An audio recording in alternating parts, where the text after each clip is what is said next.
kita berjumpa lagi dalam program Berkat Belajar Kebenaran Tuhan by Pelangi Kristus dengan saya Lina dan tentu saja dengan narasumber kita Ibu Magdalena Pramata. Gimana Bu, Shalom kabarnya hari ini? Tuhan Yesus memberkati, Shalom. Puji Tuhan. Bu Magda, kita masih melanjutkan dari topik kita yang sebelumnya ya, tentang keunggulan dan keunikan pendidikan di Pelangi Kristus. Kalau episode kemarin kita membahas bagaimana anak diperkenalkan kepada Kristus dan hidup berpusat kepada Kristus. Nah, hari ini kita mau membahas sesuatu yang lebih praktis, lebih praktikal maksud saya. Bagaimana Pelangi Kristus mendampingi anak-anak dalam proses pertumbuhan mereka secara utuh, baik dalam hal jiwa, karakter, talenta, dan keterampilan belajar. Pertanyaan pertama ya Bu ya, kita tahu bahwa hidup anak-anak hari ini itu penuh tantangan. Bahkan sejak SD mereka sudah bisa merasakan stres, khawatir, bahkan merasakan tekanan sosial. Iya, betul. Bagaimana Pelangi Kristus mendampingi anak-anak yang sedang menghadapi pergumulan hidupnya ini? Iya, memang boleh dikatakan ya, anak-anak yang hidup di zaman ini itu benar-benar sangat sulit ya. Isu tentang mental health, kemudian anak stres, depresi, anak butuh konseling karena problema belajar yang tidak berhenti-berhenti, kemudian juga seringkali anak-anak itu overthinking ya. Saya melihatnya begini, mengapa anak begitu? Karena mereka bertumbuh di dalam dunia komunitas yang dibanjiri oleh informasi-informasi yang berdasarkan opini orang-orang yang belum tentu semuanya mengandalkan Tuhan. Betul. Nah, itu pengaruhnya besar. Karena sebenarnya anak-anak itu kan bereaksi berdasarkan mindset. Ya. Kalau mindsetnya diisi dengan kebenaran empirisnya manusia, itu memicu semua ini karena merespon realitas dunia bukan dengan cara Tuhan. Nah, jadi bagi anak-anak itu sangat penting untuk secara dominan mindset mereka diisi dengan cara berpikir, cara pandang, logika berpikir yang dari kebenaran Alkitab. Itu kita harus berebut.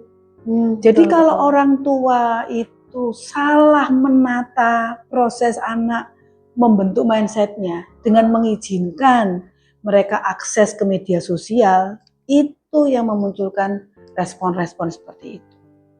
Jadi kami meminta dengan sangat pada orang tua, sampai dengan umur 10 tahun, anak itu jangan dibukakan akses ke media sosial. Supaya mindsetnya dibentuk dari pendidikan orang tua, nasihat orang tua yang beriman, komunitas yang mengajar kebenaran firman, sekolah di sekolah yang benar-benar berdasarkan firman Tuhan. Sehingga mindsetnya ini sudah familiar dengan sinyal kebenaran.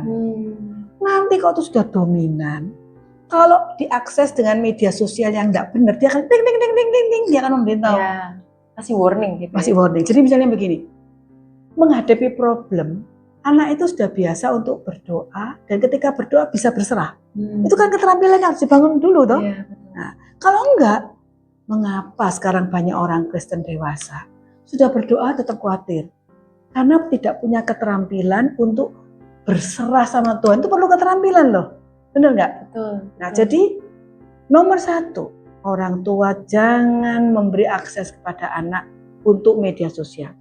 Terus mungkin ada yang bertanya, bagaimana kalau game anak-anak? Sekarang kita harus memperhatikan baik-baik game anak-anak yang memang kita anggap aman. Dan sekarang juga banyak orang-orang yang Kristen yang bikin game anak aman. Kita harus melihat juga. Kalau itu memberikan, jadi gini, melalui game kan anak juga bisa belajar. Kalau itu menolong anak itu senang Alkitab, game Alkitab misalnya, jadi belajar Alkitab secara menarik, main game yang ada nilai Alkitabnya, kita harus periksa kalau betul kita izinkan. Intinya sampai dengan umur 10 tahun itu proses di mana mereka ini sedang dibangun struktur berpikirnya. Sampai kuat fondasinya. Tidak perlu takut kalau anak akan merengek. kenapa itu boleh kan main-main game macam-macam dan betul. sebagainya. Diberitahu begini, kamu bukan hanya anaknya papa mama saja, tapi kamu itu juga anaknya Tuhan Yesus. Tuhan Yesus itu ingin kamu, nomor satu yang di pikiranmu itu adalah apa yang Tuhan Yesus inginkan. Itu nomor satu. Kalau itu kamu sudah punya, nanti kamu mau melihat apa yang cocok untuk kamu usia remaja melalui media sosial. Nanti kamu bisa punya kepekaan untuk membedakan, oh ini baik, ini buruk. Dan bukannya kepekaan membedakan, keberanian untuk mengatakan no. Ya kan? Nah, sekarang kenapa anak stres? Karena ingin nilai bagus. Kalau anak Tuhan kan tidak mengejar nilai bagus, tapi mengejar belajar yang rajin, mengembangkan kompetensi untuk Tuhan Yesus, melakukan yang terbaik dengan sungguh-sungguh, kan tidak perlu stres. Tapi kalau targetnya nilai bagus, stres. Kenapa? Butuh pengakuan, butuh dianggap baik, butuh diterima, menganggap kalau diriku tidak cantik, aku ini tidak bangga dengan diriku. Itu kan semua nilai-nilai mindset yang salah. Ya, benar kan? betul. Nah, jadi kita harus mencegah. Nah, saya mau cerita sesuatu ya. Saya pernah mengikuti seminar dari sekolah yang menerapkan kurikulum berbasis Alkitab. Ini seminarnya di luar negeri. Waktu itu Pelangi Kristus baru membuka sekolah Alkitabnya saja, belum dengan kurikulum untuk sekolah yang terdaftar di Diknas. Jadi itu tahun, kalau kami kan sekolahnya mulai tahun 2003, nanti ditambah 2 tambah 6. 8 tahun kemudian kita meluluskan kelas 12.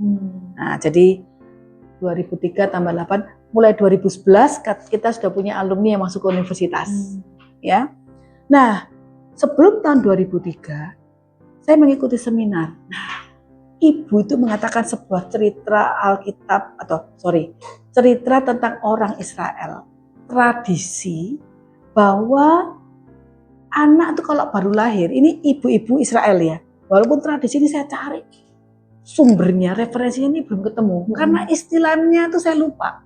Ya. Jadi ibu-ibu Israel itu waktu babynya baru lahir, itu nanti anak itu, ini mamanya akan ngolesin jarinya dengan semacam honey dan yogurt, semacam honey dan yogurt, lalu itu dioleskan, ditelak langit-langit, dioles, karena itu adalah bagian yang membangun selera. Jadi kalau dibangun selera itu, anak itu akan mencari selera itu. Dia akan senang dengan yang bau itu, selera itu. Ternyata itu ada tradisinya bahwa ketika anak dari kecil diberi perangsang yang pertama kali apa, itu yang akan dirindukan oleh anak. Nah, di dalam kitab Yeremia, saya tidak ingat ayatnya, tapi di dalam kitab Yeremia dituliskan bahwa kalau kita tuh menaruh yogurt and honey, itu seperti menaruh firman Tuhan di langit-langit hatinya anak. Maka nanti dari kecil anak itu arahnya ke firman Tuhan.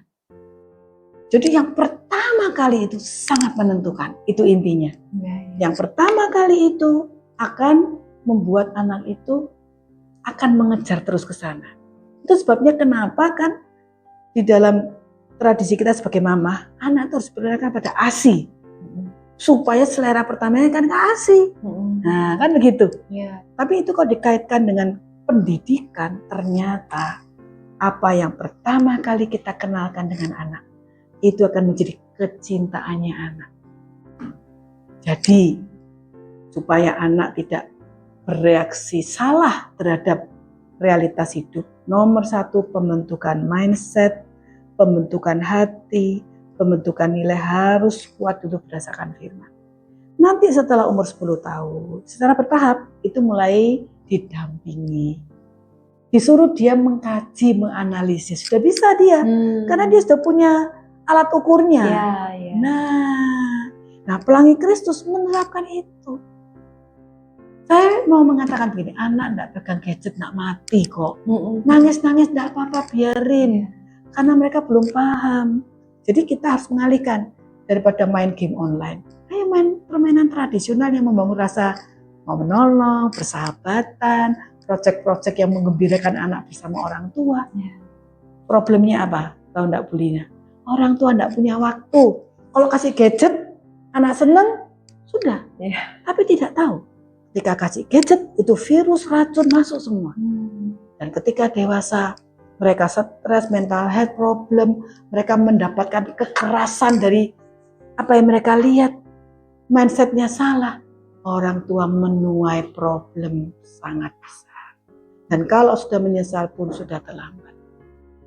Ini isu yang menurut saya sangat penting. Makanya pertanyaan Pulina bagi saya sangat concern. Bagi kami strict, kami menolong anak-anak. Kan Bu tadi tanya, gimana caranya menolong anak-anak? Anak-anak kan tidak dengan mudah, yes aku mau. Enggak. Karena mereka ya punya egoisme dan tidak mau dianggap anak jadul. Anaknya sudah nonton, teman-temannya nonton ABCD, dia nggak ngerti apa-apa, ya kan? Betul kan? Nah, jadi kita memberitahu, memang kita beda. Tapi beda bukan berarti jelek. Karena anak selalu punya perasaan kalau beda sama dengan jelek. Kita bilang beda, kenapa? Kamu memang anak Tuhan Yesus. Mereka belum mengenal Tuhan Yesus, tapi Tuhan Yesus juga sayang sama mereka. Bahkan kamu harus memberi contoh kepada mereka. Nah, kita kasih ilustrasi sama anak.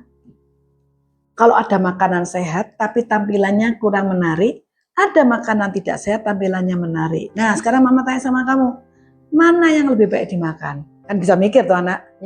Nah, jadi kami mengajar anak-anak dengan memberikan contoh. Kedua, mengajak diskusi.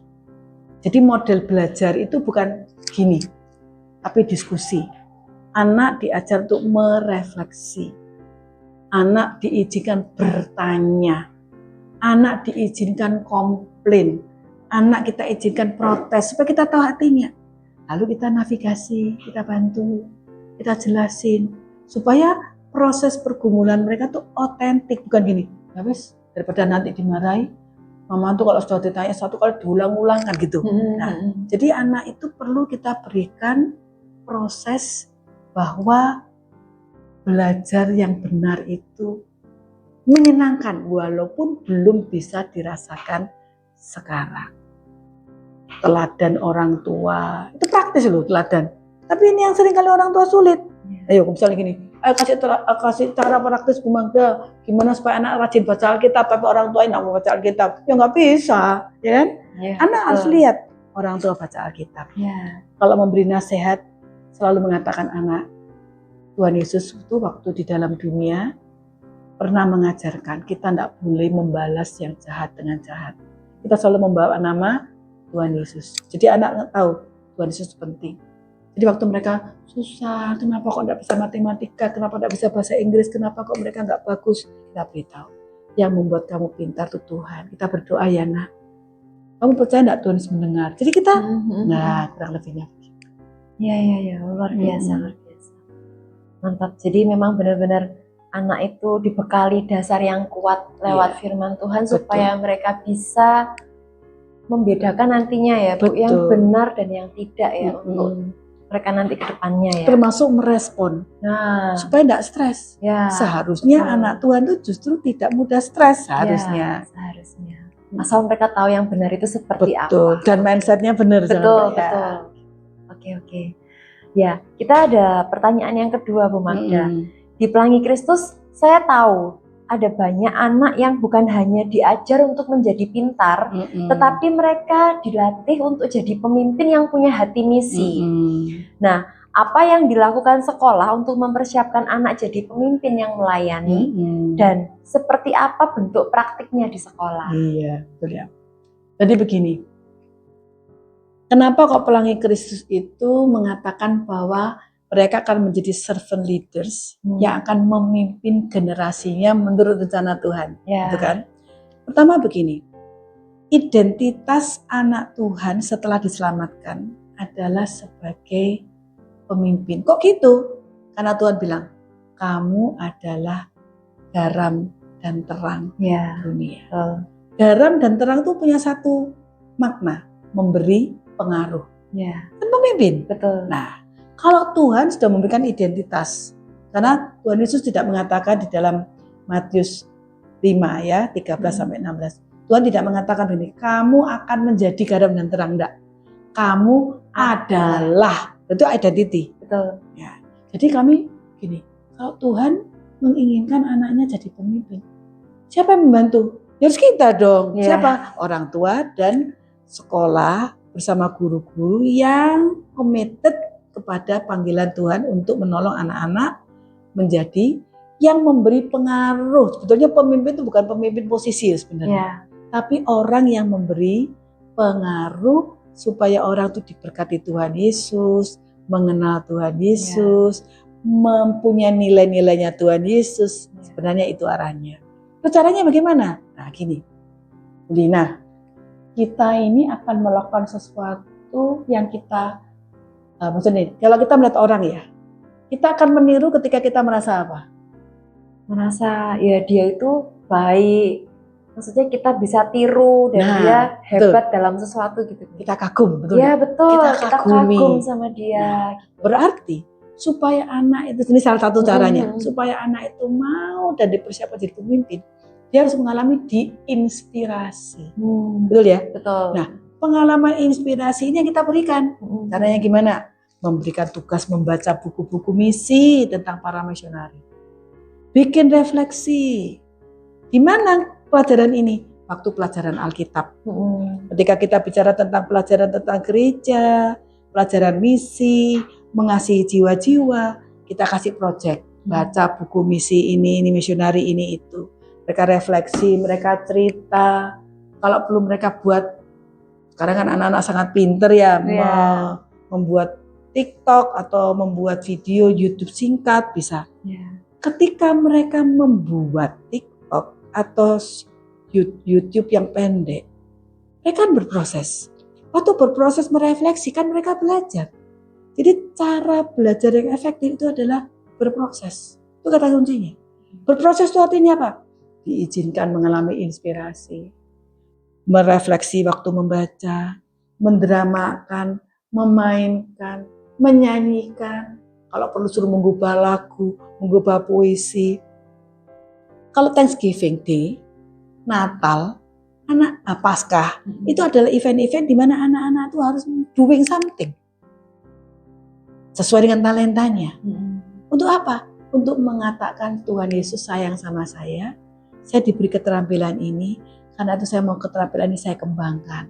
Bakat saya menggambar, bakat saya merajut, bakat saya main musik, bakat saya foto, bakat saya olahraga, semua bakat itu kita arahkan. Bukan untuk jadi juara, untuk punya piala, tapi untuk bisa menyaksikan kebaikan Tuhan. Kenapa? Karena begini, ketika anak senang dengan dirinya, tidak minder, dia akan berterima kasih sama Tuhan, betul nggak? Kalau anak minder, dia kecewa sama Tuhan. Sebenarnya anak minder semua itu adalah kecewa sama Tuhan, tapi tidak ngomong, ya kan? Karena dia merasa kenapa aku tidak menjadi seperti yang aku mau dan baik. Tuhan menjadikan aku lebih jelek, kan gitu. Dia membandingkan dengan orang lain. Jadi ketika anak itu bakatnya dikembangkan, dia melihat itu menjadi berkat, orang-orang merasa senang, proses untuk kagum kepada karya Tuhan dalam dirinya ini penting. Nah itu kita berikan. Maka kalau Thanksgiving ada exhibition, ya kan? Kemudian juga kita punya program menerapkan kurikulum Boys Brigade Pramuka Kristen. Waduh, itu banyak sekali proyeknya, termasuk proyek melayani anak-anak yang kurang mampu secara ekonomi di sekitar sekolah. Mengajar mereka matematika, bahasa Inggris, sains, kan ngajar. Kan bersentuhan sama anak. Dia akan lihat sepatunya merek apa, bajunya bagaimana, ada perbedaan apa. Lalu anak-anak tuh polos bertanya, kakak, di sekolah ini ada AC-nya. Dia bisa mendengarkan pergumulan anak yang sekolahnya nggak ada AC-nya. Kemudian kakak kok pintar, dia bisa cerita. Kakak enggak pintar, tapi Tuhan Yesus yang kasih hikmat. Jadi ketika berhadapan, kan anak-anak setiap hari Senin sekarang ya, mulai kelas 6 SD, mereka jadi pendoa. Kelas 7, 8, 9, 10, 11 itu mereka mulai jadi pemimpin, ngajar. Didampingi guru pertama, nanti mereka berdua dengan temannya. Jadi dilatih, diberi kepercayaan. Itu salah satu proses. Jadi papa mama di rumah harus beri kepercayaan. Satu contoh ya, saya tuh ingat waktu saya masih kecil, kira-kira kelas 6, waktu papa saya memutuskan untuk tidak menjadi pendeta tetap di gereja, mau jadi penginjil. Berarti kan tidak mendapatkan income tetap. Mama saya itu responnya sangat baik dan saya tidak bisa lupa. Tidak apa-apa, Tuhan akan pelihara. Jadi saya ini belajar teologi itu dari statement mama saya. Nggak frustrasi, nggak bingung, tegar. Apa yang kami lakukan? Jadi kalau papa penginjilan, berkat yang diterima dari menginjil ya untuk pelayanan. Tapi untuk kehidupan kami, mama saya ini mengajar kita kerja. Mulai dari jualan es. Satu kali mama saya itu suruh saya, seingat saya kelas 6 itu, ya pokoknya waktu papa jadi penginjil, pekerjaan penginjilan. Beli satu botol besar kecap, lalu dibungkus kecil-kecil yang dilas itu. Cuma bilang sama saya, ini sudah dilas ini, bawa ke pasar tradisional. Jalan kaki kurang lebih 10 menit. Jual di pasar. Cuma gitu tak instruksinya. Gak didampingin. Tapi saya selalu menurut orang tua ngomong apa. Bagi saya instruksi itu sudah cukup. Kalau kurang pasti mama kasih tahu gitu kan ya. Jadi saya enggak tanya apa-apa. Pasar iya. Terus dijual siapa? Ada ibu-ibu di sana. Jadi saya ke pasar, saya cari ibu-ibu mana yang jual kecap. Kan mikir. Iya. Sambil saya berdoa, Tuhan ini saya mau jual kecap, gimana caranya? Lalu ketemu ibu yang jual berambang, bawang, ada kecap set-setan. Terus saya bilang, Bu, ini saya jual kecap, Ibu mau? Oh iya, berapa anak? Bisa kalau anak kecil lihat tergerak. Tapi pengalaman itu memberikan keberanian, menyapa orang, itu kan dilatih. Ternyata diberi kepercayaan oleh orang tua itu penting. Jadi orang tua harus berani memberi kepercayaan. Saya jalan dari rumah, badan saya kan kecil dari dulu ya, sampai sekarang juga kecil. Menyeberang sendiri, dan harus aman. Itu saya sudah dilatih sejak saya umur 6 tahun. Karena kalau sekolah tidak diantar, kita harus jalan kaki. Kayak begitu. Diberi kepercayaan itu termasuk salah satu proses untuk menjadi pemimpin. Jadi tidak boleh takut. Maksudnya begini, ketika takut harus cari solusi sendiri. Itu kan termasuk. Nah, jadi kami juga begitu. Anak-anak yang mau naik ke SD, kita campkan di sekolah. Ada yang bawa bantal gulingnya, ada nangis-nangis. Ada yang beneran malam itu minta pulang. Tapi kita latih bahwa tidak ada papa mama. Semalam 2 malam, tetap Tuhan Yesus menjaga. Ada ibu bapak guru, ada teman-teman. Kenapa ide itu muncul? Karena anak harus punya pengalaman. Jadi nanti ada camp lagi, mereka harus pergi ke desa, tidur pakai sleeping bag. Mandinya dingin, tidak ada heater, tidak ada air panas. Nanti kalau keluar pulau mandinya di sungai, itu semua kami latih. Dilatih sungguh-sungguh, termasuk kalau ngikut Boys Brigade, bisa loh masak dari api yang diapakan begitu sampai keluar api, dari batu sampai keluar apinya. Kan belajar, ya kan? Tapi sebetulnya sambil belajar itu selalu diingatkan, kenapa ini penting? Karena kita diciptakan Tuhan untuk kreatif, untuk menolong sesama dengan kreativitas plus bakat. Dan ternyata waktu nanti mereka kuliah, itu berguna. Mereka sudah biasa untuk melayani anak-anak, mengajar, punya belas kasihan. Kadang ada yang berbagi, waktu ulang tahun kan dapat hadiah dari temannya. Itu dia bisa membawain roti sama murid-murid yang diajar. Inisiatif sendiri. Kami punya pelajaran Alkitab yang isinya orang tua membawain anak bekal, makanan kesayangan. Kita sengaja bikin begitu. Nanti kita panggil anak-anak di sekitar sekolah yang tidak mampu. Pada jam pelajaran itu, anak-anak itu datang masuk kelas. Lalu anak-anak kita berkata, nah kamu kan dibawain sama mama papa makanannya kesenanganmu. Sekarang kasih kepada teman-temanmu ini. Nah, itu kita sengaja buat. Nanti waktu orang tuanya jemput, dikasihlah roti lagi yang sama persis. Kita pernah punya program begitu. Tapi tidak dijanji, kamu kasih ya, nanti diganti, tidak diomongin. Begitu. Jadi di situ dilatih punya jiwa misi, kasihan sama orang. Ada fundraising, jual baju pantas pakai, dijual murah. Jadi anak-anak kita ini dari yang pemalu menjadi berani. Tapi bersama-sama, ya kan? Dan peduli sama orang yang tidak mampu, menghargai mereka. Mau dia statusnya sangat sederhana sampai yang kaya kalau ketemu selamat pagi Pak, selamat pagi Bu, hatinya sungguh-sungguh itu kita latih. Luar biasa ya, berarti memang benar-benar dilatih ya Harus secara dilatih ya. apa ya, praktikal gitu ya. Benar-benar luar biasa dan keren-keren. Karena gini loh, anak manusia berdosa itu kan ego, Ya. sombong, gak peduli orang. Itu kan Ya. hakikat dosa. Ya. Ya memang harus di brainwash dengan aktivitas yang Ya, baik. betul, Nah, begitu. Betul. Oke. Nah, ini ada lagi pertanyaan ketiga, Bu Magda. Jadi, saya juga sering lihat di media sosial Pelangi Kristus, banyak anak yang tampil itu menunjukkan bakat mereka.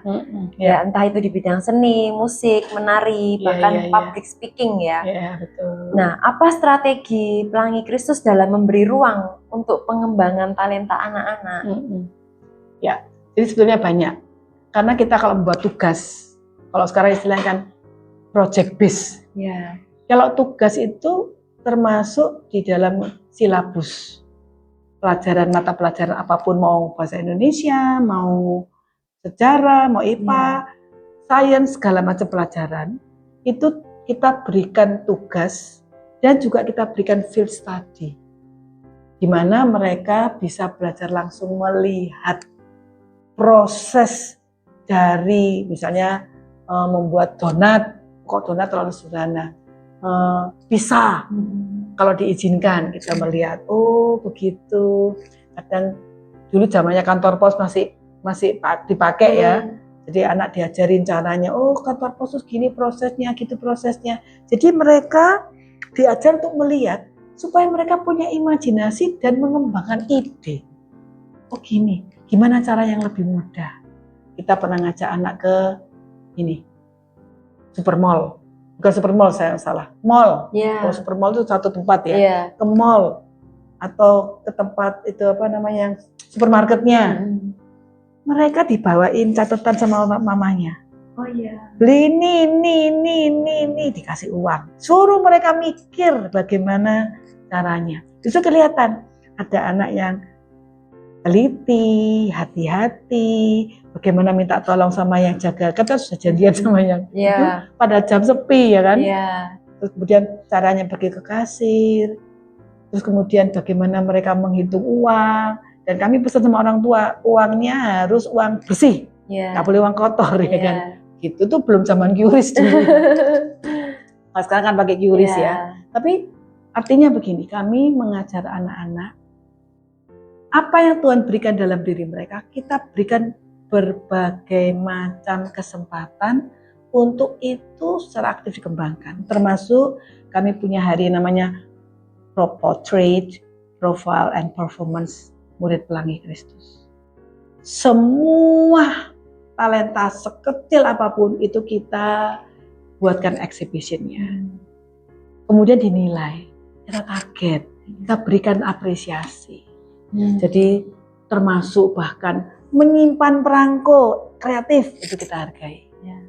Foto melukis dengan hitam putih atau berwarna cat atau pensil.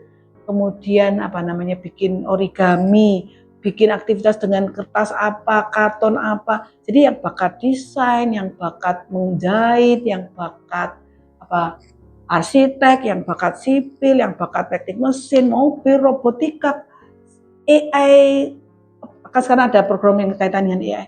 Semua kita berikan peluangnya, nanti mereka pilih. Oh, aku mau yang ini. Lalu ada jam yang kita khususkan, di mana anak itu bisa asistensi, bisa belajar. Jadi mereka dikasih kerjaan, dikasih jam untuk mereka mengerjakan. Tapi juga ada mentor untuk mereka bertanya. Jadi nanti mereka bahkan bisa menciptakan sesuatu. Yang suka tanaman, yang suka bikin apa yang dari tanaman herba diapakan, termasuk yang bisa masak. Semua dibuatkan atau diberikan kesempatan. Sebisa-bisanya kami termasuk renang, termasuk atletik, lari cepat, jangka pendek, estafet ya kita buatkan. Nggak punya lapangan, kita cari yang lapangan dekat. Nggak ada lapangan basket, kita cari lapangan yang bisa menyewakan. Jadi kami sewa lapangan basket. Kalau sepak bola enggak, kita apa namanya? Yang adiknya sepak bola itu apa? yang lapangannya lebih kecil, futsal, futsal itu artinya sepak bola, futsal yang lebih kecil kita sewa. Kalau memang kita nggak punya, kita sewa. Keluarga yang punya gurunya itu guru renang, tapi rumahnya dibikinkan kolam renang. Jadi kan airnya lebih bersih, orang tua lebih percaya. Ya banyak sebenarnya. Dan setiap kali kegiatan hari raya Kristen, itu kesempatan mereka perform. Dan kami punya kelas-kelas perform. Nanti ada paduan suara, choir, nyanyi di gereja ya. Semuanya coba kita fasilitasi supaya mereka juga melihat ini dari Tuhan, untuk Tuhan. Ya, berarti memang semuanya diberi kesempatan ya untuk mengenali dan mengembangkan setiap talenta yang ada dan difasilitasi sedemikian rupa. Oke. Baik. Ya.